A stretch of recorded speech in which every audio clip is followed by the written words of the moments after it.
Hi guys, welcome back to another episode of Singaporean Talks Money. So today I would like to talk about my investing journey so far and also why I feel that you need a plan to follow through and set goals along the way when you invest.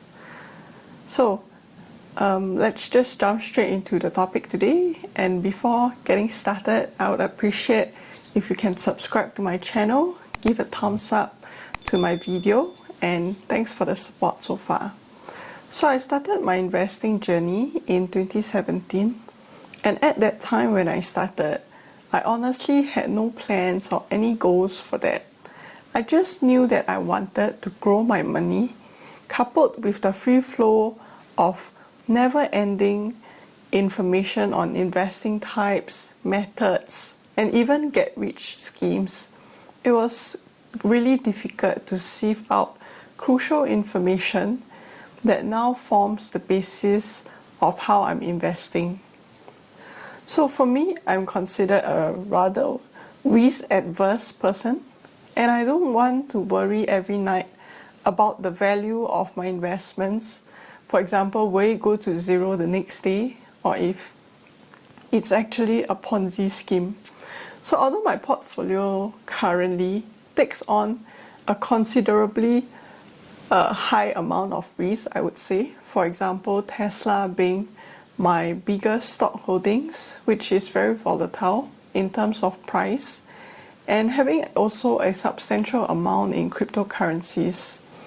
But I believe that over the years, I've grown to take on more risks because firstly, I know that age is a huge factor that allows me to take on more risks because I'm relatively still young currently, and also because after I have found out more information, maybe the most volatile stock or even cryptocurrencies might not actually be as risky as you think it is. So also because I managed to gradually earn a higher income, compared to when I was a student in 2017, with a larger amount of capital, I believe that I'm able to properly allocate it in my investments. So firstly, let's talk about the beginning of my investing journey. So I really like the idea of dollar cost averaging when I started. And I came across this product called POSB Invest Saver, where I bought into Nikko AM STI ETF at a fixed monthly rate. So what I did was that I would set an amount, and then monthly it would buy units of the Nikko AM STI ETF based on its current price. But for me, I think I started on the wrong product, or rather an ETF that did not give me the returns I wanted. And this is definitely why I recently sold off Nikko AM STI ETF and redirected the funds. So after I started that in Invest Saver, I wanted to also have exposure to Singapore individual stocks, especially REITs, which everyone is really excited about because of the returns that they have in terms of dividends. So I researched and decided to open the DBS Vickers account, which also helped me open my CDP account through the linkage. So from that moment on, it was like a shopping spree. I would spend small amount, about $1,000, to buy a stock, and with a rather high commission. And I would just buy different stock based on their business, or even just by looking at their dividend yield, which is definitely so wrong. So some of the counters that I bought in small amount that didn't give me any returns and instead made a loss for me were namely Design Studio, which I have done a previous video on, which you can take a look, and also Amara, which is a hospitality kind of stock. So I would continue to do this, meaning putting in small amount of money into different kind of stocks until I realize and ask myself, what exactly am I aiming for when I'm doing this? So that was when I questioned myself and decided that I need a better plan for my investments to make sure that I'm not just increasing the number of counters for my stocks, but making a loss. So, of course, I definitely sound like I was doing all the wrong things from the beginning. For example, just looking at dividend yield and just buying the stock because I like the stock. But I have to say that I learned a lot from it, and it kind of shaped how I would invest in the future, which is now. And I was very much not looking into its business model, but instead focused on things that was not sustainable. In terms of, you can see Design Studio. The dividend yield was very attractive, but the year that I bought it, it had profit guidance and the dividend yield was practically zero because no more dividend was given up. So let's move back to right now, the current situation.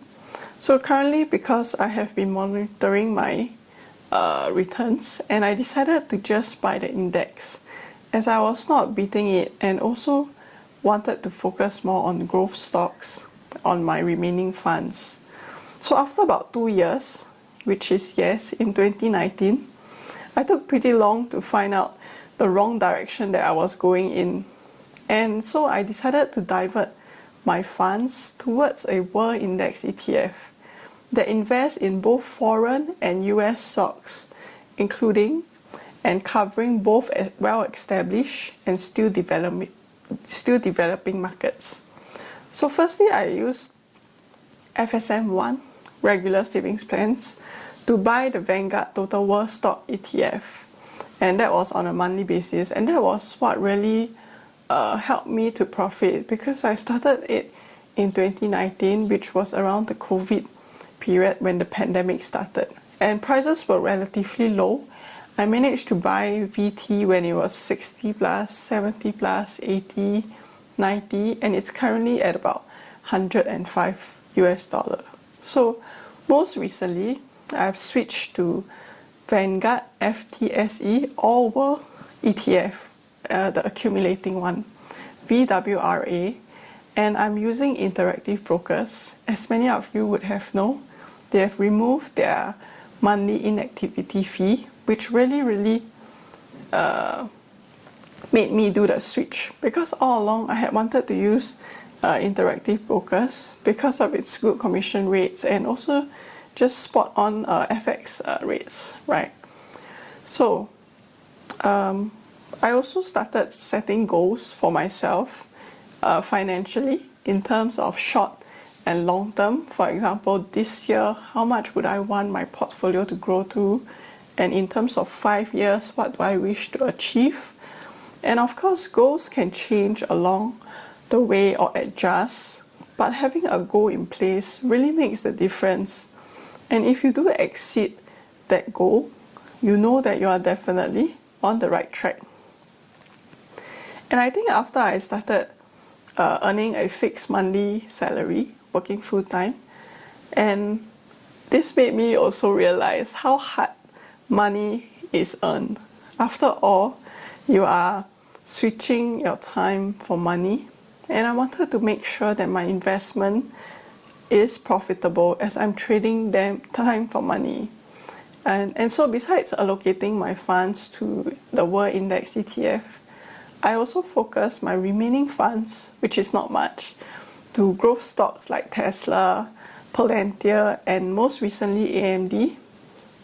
And so after I've allocated the ETF funds monthly, I don't have a lot left, but I do keep them, and it accumulates over the months, and I would then make purchase into the growth stocks. And this means also that my main allocation is definitely towards the World Index ETF. So over the period from 2019 to currently 2021, I have definitely seen my stocks portfolio steadily increase.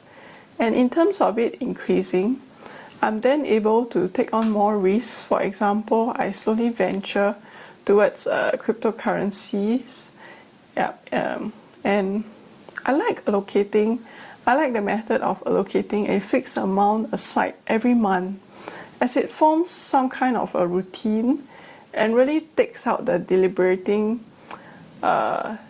thoughts on whether it is a good time to buy.